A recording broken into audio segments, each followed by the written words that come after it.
எனக்கு கூட இன்ஸ்டியூட்ல second term fees கட்டணுமா? அக்காக்கு வேலை இல்லை, நம்மளால எப்படி ஃபீஸ் கட்ட முடியும்? நான் வேணும்னா படிப்பை நிறுத்திடுவா. ஆனா உனா படிப்பை நிறுத்திறேன்னு சொல்லுவியா?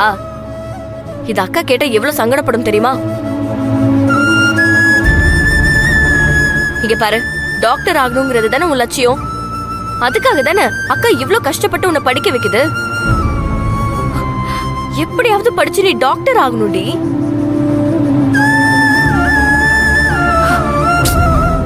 எனக்கு ஒரு வேலை கிடைச்சு நீயும் டாக்டர் ஆயிட்டா அதுக்கப்புறம் அக்கா இல்லாம நாமளே இந்த வீட்டை பாத்துக்கலாம். நீ சொல்றபடியெல்லாம் செய்யணும்னு எனக்கும் ஆசைதான். ஆனா இந்த வாரத்துக்குள்ள ஃபீஸ் கட்டணும். இதுக்கு மேல நான் எப்படி அக்காவை கஷ்டப்படுத்துறது? அக்காக்கு வேலை இல்ல, சம்பளமும் வராது. இதெல்லாம் தெரிஞ்சும் எப்படி ஃபீஸ் கட்ட பணம் வேணும்னு அக்கா கிட்ட போய் கேட்க முடியும்? இதெல்லாம் நீ இன்ஸ்டிடியூட்ல போய் சொல்லு. நிலைமை சரியாகிற வரைக்கும் சமாளி. இந்த வேலைக்கு தான் போவன்னு பிடிவாதமா இருக்கிறதாலதான் எனக்கு உடனே வேலை கிடைக்க மாட்டேங்குது. கிடைக்கிற வேலைக்கு போறேன்னா நான் எப்பயோ போயிருப்பேன். நிறுத்தங்கடி. உங்களுக்குள்ள பேசி நீங்களாவே முடிவெடுத்துப்பீங்களா?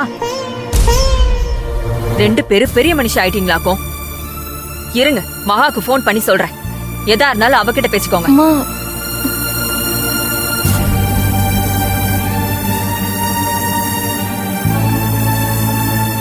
காலையில நான் அவர்கிட்ட ஃப்ரெண்டு கிட்ட உதவி கேட்டிருக்கேன், அவ கண்டிப்பா ஹெல்ப் பண்ணுவான்னு நம்பிக்கையா சொல்லிட்டு வந்தேன். போன காரியம் என்னாச்சுன்னு அவர் கேட்பாரு. அவருக்கு நான் என்ன பதில் சொல்லுவேன்?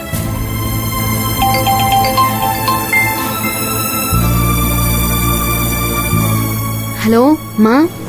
மகா, எங்கம்மா இருக்க? ஒரு ஃப்ரெண்டு பார்க்க வந்தம்மா. ஃப்ரீயா தான் இருக்கேன், சொல்லுமா. இல்லடி, வீட்டு வாடகை கேட்டு இன்சார்ஜ் அண்ணே போன் பண்ணாரு. நிலைமைய சொல்லி கொஞ்சம் டைம் கேட்டிருக்கேன். அடுத்தடுத்து செலவெல்லாம் நிறைய இருக்கு மகா. அப்புறம் அகிலாவுக்கு செகண்ட் டேர்ம் ஃபீஸ் கட்டணுமா? அக்காவை கஷ்டப்படுத்த வேண்டாம், நான் படிப்பை நிறுத்திடுறேன்னு அவ சொல்றா. கோகிலா என்னடானா இப்போதைக்கு நான் கிடைச்ச வேலைக்கு போறேன்னு சொல்றா. நீ என்ன நிலைமையில இருக்கன்னு தெரியும். இதெல்லாம் உன்கிட்ட சொல்லவே சங்கடமா இருக்கு. ஆனா இவளுக்கு இஷ்டத்துக்கு பேசிக்கிட்டே இருக்காளுங்க. அதாண்டி உனக்கு போன் பண்ண. வளர்ந்துட்டாங்கல்லம்மா, இனிமே அப்படிதான் பேசுவாங்க. நீ அவங்க கிட்ட நான் சொன்னேன்னு சொல்லு. என்ன கஷ்டம் வந்தாலும் என் உசுர் இருக்கிற வரைக்கும் நம்ம குடும்பத்துக்கு என்ன பண்ணணுமோ அதை நான் பண்ணிக்கிட்டே தான் இருப்பேன். வீட்டு வாடகை கொடுக்கணும், மளிகை பாலுக்கு செட்டில் பண்ணணும், அகிலாவுக்கு ஃபீஸ் கட்டணும், இது எல்லாமே எனக்கு தெரியுமா. இதை எதுவுமே நான் மறக்கல. அவங்க வேலையை மட்டும் ஒழுங்கா பார்க்க சொல்லு. எல்லாத்தையும் நான் பாத்துக்கிறேன். சரிடி, நீ சொன்னேன்னு அவங்க கிட்ட சொல்லிடுறேன். அப்போ அந்த பிசினஸ்க்கு பணத்துக்கு என்னடி பண்ற? அதை பத்தி நான் அப்புறமா பேசுறேம்மா. இப்ப வச்சுட்டா? சரி.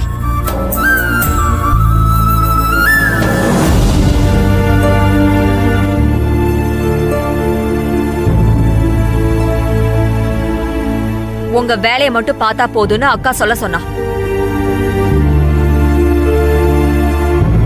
போ படி போ.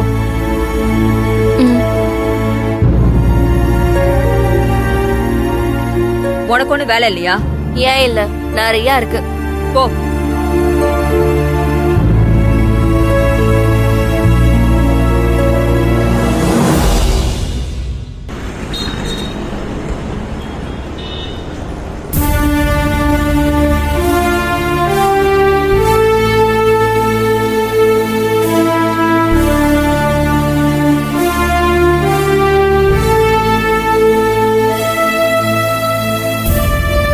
காலையில போறப்போ துள்ளி குதிச்சுக்கிட்டு போனா, ஆனா இப்போ செத்த பாம்பு மாதிரி வரா. போன காரியம் ஊத்திக்கிச்சோ.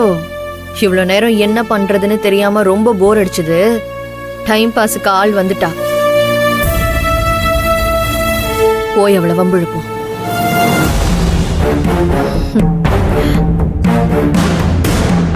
மகா, லட்ச லட்சமா பணம் வாங்கிட்டு வருவேன்னு பார்த்தா இப்படி ஆஞ்சு ஓஞ்சு போய் வந்திருக்க.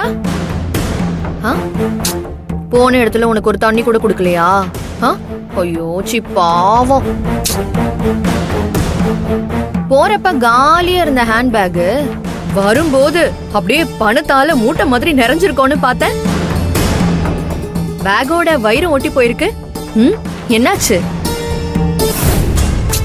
ஸ்வீட் வேற செஞ்சு வைக்க சொன்னேன். வந்தவளுக்கு ஒரு டம்ளர் பாயசம் குடுக்கலான்னு பார்த்தேன். உசுறு போற நிலைமையில வரவங்களுக்கு பாயசமாவது பச்சை தண்ணியாவது. அச்சச்சோ, என்ன சொல்ற? உசுறு போற நிலைமையிலயா வந்திருக்க? ஐயோ, இது தெரியாம நான் பாட்டுக்கு பேசிக்கிட்டு இருக்கேனே. ஆனா இதுக்கு முன்னாடி த கிரேட் லெஜெண்ட் மகா வாயில இருந்து நான் இந்த மாதிரி எல்லாம் கேட்டதே இல்லையே. எப்பயும் நம்பிக்கையோட வாழணும், அது இதனை ஏதோ மோட்டிவேஷனல் ஸ்பீக்கர் மாதிரி பெரிய லெக்சர் எல்லாம் கொடுப்ப. இப்ப என்ன மகா, நீ அந்த நம்பிக்கையெல்லாம் எழுந்துட்டு வந்திருக்க? நானும் ஏதாவது பண்ணணும்னு பாக்குறேன். ஆனா எனக்கு வேலையே வைக்காம அந்த கடவுளை எல்லாத்தையும் பாத்துக்கிறாரு. இத்தனைக்கும் நான் அவருக்கு பூஜை புனஸ்காரம் எல்லாம் எதுவுமே பண்ணதில்ல. அப்படியும் நான் ஆசைப்படுற ஒவ்வொன்னையும் அவரே செஞ்சு கொடுக்கறாரு. God is great. அவ்வளோ சீக்கிரம் நான் உன்னை போக விட்டுருவேனா? நான் பேச வேண்டியது நிறைய இருக்கு மகா. கார்மெண்ட்ஸ் ஆரம்பிக்கிறேன், வேலை வெட்டிக்கு போறேன்னு எதுக்கு மகா நீ இப்படி எல்லாம் அலைஞ்சுக்கிட்டு இருக்க? இது வரைக்கும் என்னமோ பெருசாலாம் வெட்டி முறிக்கிற மாதிரி நீ கொடுத்த பில்டப் எல்லாம் போதும். முட்டி மோதி தலையெடுக்கதான் நீ பாக்குற. ஆனா நீ கும்பிடுற சாமிக்கு பொறுக்க மாட்டேங்குதே. உன் தலையில தட்டி உட்கார வச்சிடுறான். இங்க பாரு மகா, நான் சொல்றத கேளு. உன் கொட்டத்தெல்லாம் அடக்கி ஒடுக்கி இங்க இருக்கிற வீட்டு வேலையெல்லாம் பாரு. இல்ல நான் தான் பெரிய ஆளு, சாதிக்க பிறந்தவன்லாம் அடம் புடிச்சன்னு வச்சுக்கோ, இப்படி காலத்துக்கும் கஷ்டப்பட்டுக்கிட்டே இருக்கணும். என்ன சொல்ற? ஏய், நான் பாட்டுக்கு பேசிக்கிட்டே இருக்கேன், நீ பாட்டுக்கு பதில் சொல்லாம போற? பதில் சொல்லு மகா. இப்ப நான் எதுவும் சொல்ற நிலைமையில இல்ல அண்ணி. எனக்கு டயர்டா இருக்கு, நான் ரூமுக்கு போறேன். எப்படி இருந்த மகா இப்படி ஆயிட்ட? எப்பவுமே இப்படியே இருந்துரு, அதான் எனக்கு நல்லது. உன்னை இப்படி பார்க்க எனக்கு எவ்வளவு சந்தோஷமா இருக்கு தெரியுமா? அப்படியே மனசெல்லாம் குளு குளு குளு குளுன்னு இருக்கு. இந்த ஆரஞ்சு பழத்தை அப்படியே அப்படியே சாப்பிட்ட மாதிரி இருக்கு. சாப்பிடுறியா? சாப்பிடுறியா? இந்தா, சாப்பிடு.